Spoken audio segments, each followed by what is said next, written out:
O hino brasileiro nasceu ao calor das agitações populares, num dos momentos mais dramáticos de nossa história.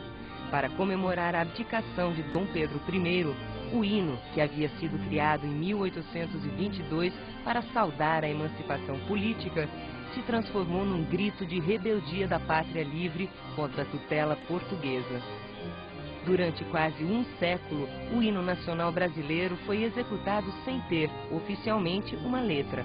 Os primeiros textos não eram bons. Ora insultavam os portugueses, ora bajulavam o soberano reinante. Assim, a composição de Francisco Manuel da Silva, só em 1909, recebeu uma letra definitiva. O assunto da aula de hoje é o período regencial, as regências, entre 1831 e o ano de 1840. Bom, mas para nós entendermos esse período da história do Brasil, nós temos que voltar um pouquinho, em março do ano de 1831. Este mês marcou a chamada Noite das Garrafadas, um episódio que vai culminar na famosa abdicação de Dom Pedro I, no dia 7 de abril de 1831. Dom Pedro I, devido a vários fatores políticos e econômicos, mas principalmente a sucessão do trono português, o leva a abdicar em nome de seu filho, Pedro II. Porém, Pedro II era menor de idade e a Constituição de 1824 dizia algo a respeito disso, ou seja, que Dom Pedro II não poderia assumir o trono e assim entraria um período que nós chamamos de regência ou período regencial. Vamos fazer o seguinte, vamos dar uma olhada nesses artigos que proibiram Dom Pedro II de assumir o governo? Vamos lá. Artigo 121. O imperador é menor até a idade de 18 anos completos. Artigo 122. Durante a sua menoridade, o império será governado por uma regência, a qual pertencerá ao parente mais chegado do imperador, segundo a ordem da sucessão, e que seja maior de 25 anos. Artigo 123.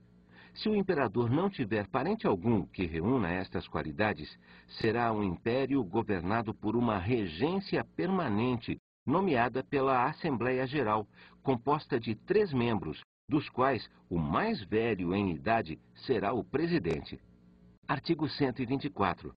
Enquanto esta regência se não eleger, governará o Império uma regência provisional composta dos ministros de Estado do Império e da Justiça, e dos 2 conselheiros de Estado mais antigos em exercício, presidida pela imperatriz viúva, e, na sua falta, pelo mais antigo conselheiro de Estado. Bom, através desses artigos que você viu agora da Constituição de 1824, você acaba de entender que, com a abdicação de Dom Pedro I, Dom Pedro II não pôde assumir o governo, por ser menor de idade.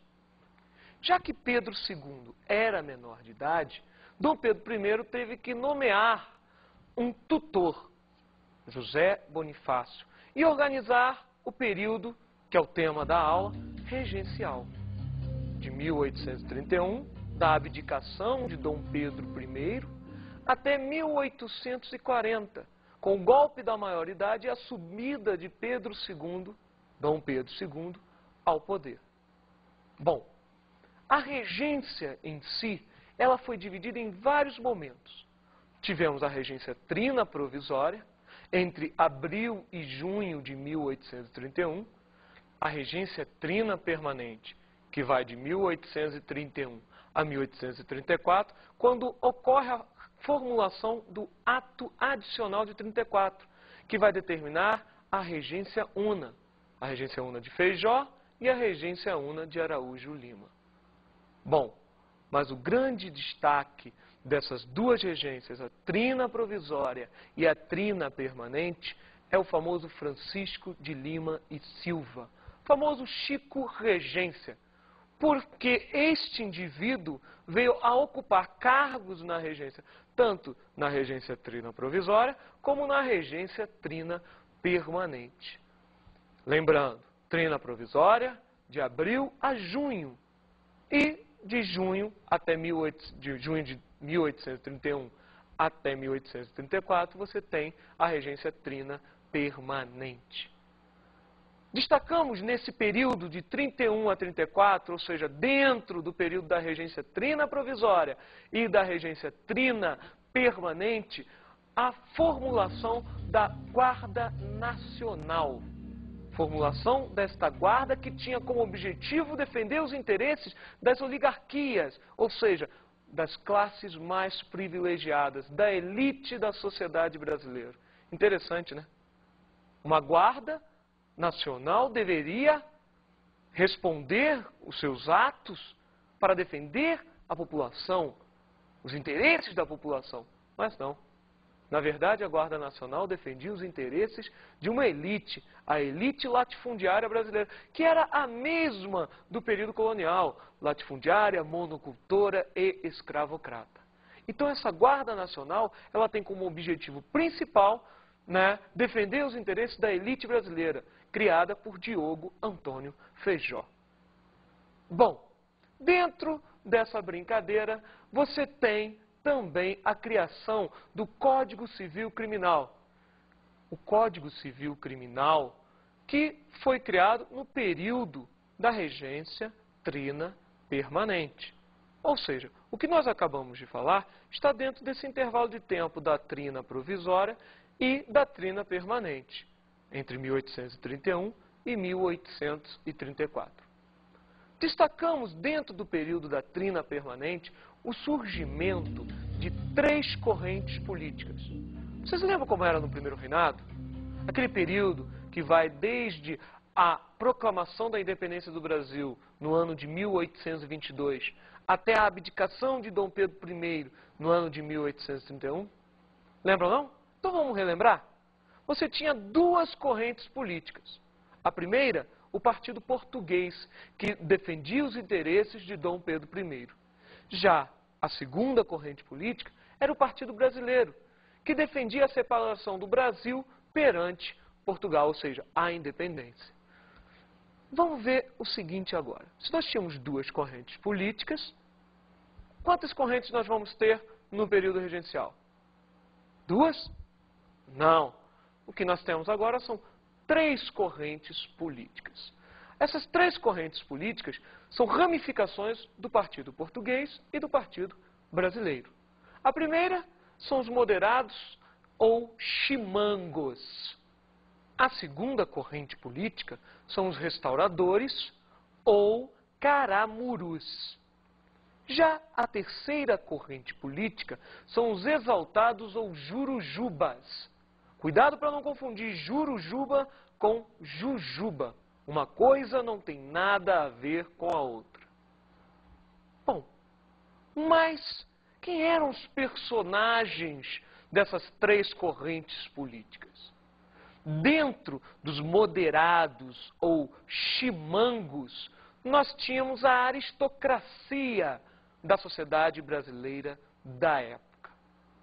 Já na outra corrente, os restauradores ou caramurus, nós tínhamos políticos conservadores que reivindicavam o retorno de Dom Pedro I ao poder. Retorno esse que acabou ficando no esquecimento a partir do momento que ele veio a falecer no ano de 1834. Já a terceira corrente política, o nome já diz tudo, eram os exaltados.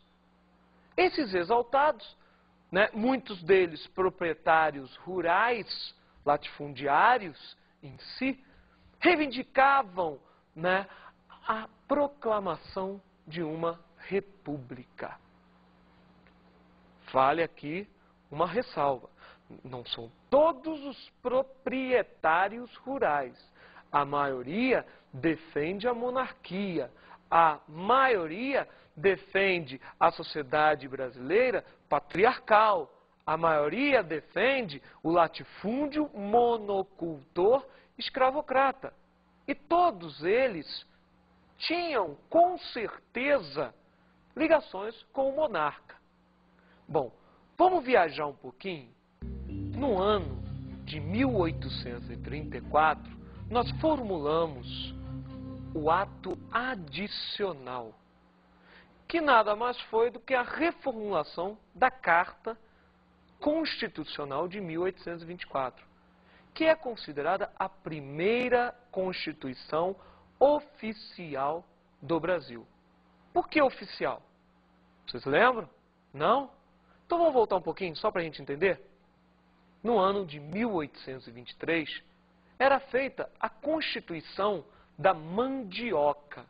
Essa Constituição que, devido a vários fatores, não foi aceita por Dom Pedro I. Dom Pedro I fechou a Assembleia Legislativa e veio a prender os congressistas no que nós chamamos de Noite da Agonia. Após este ato, ele outorgou, lembra, carta outorgada, a Constituição de 1824, que é a primeira Constituição do Brasil e a única Constituição do período imperial. Bom, já que nós relembramos um pouquinho o passado, vamos para um passado mais recente, se é que você me entende. No ano